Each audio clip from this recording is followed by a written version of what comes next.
タクシー幽霊。私はタクシーの運転手だ。タクシーはいろいろな人を乗せる。特に夜。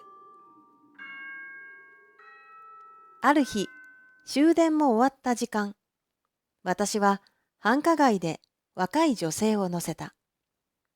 派手な格好の今時の女の子だった。運転手さん、幽霊を乗せたことがありますか？彼女が聞いた。タクシーってよくあるって言うじゃないですか。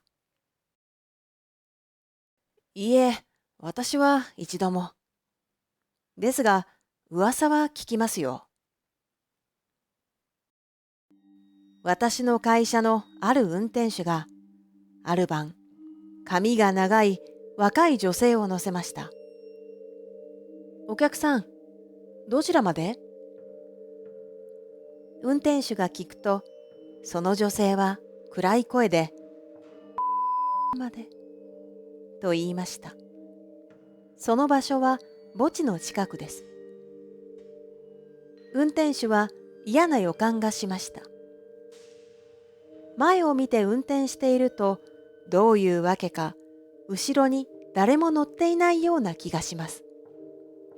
しかし、信号で止まった時、バックミラーで確認すると、確かに女性が乗っています。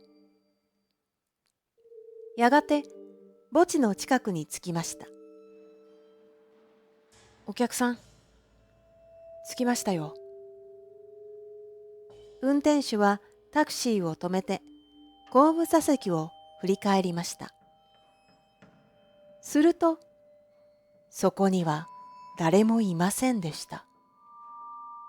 ただ、彼女が座っていたところがぐっしょりと濡れていました。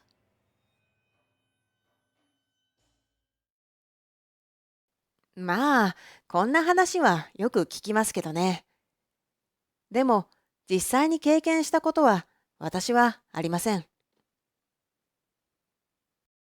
後部座席の若い女性は何も言いませんでした。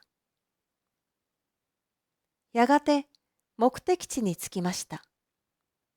私はタクシーを止めました。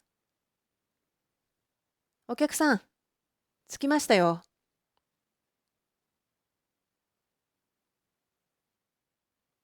返事がありません。バックミラーで見ると、お客さんの姿が見えません。私はぞっとして振り返りました。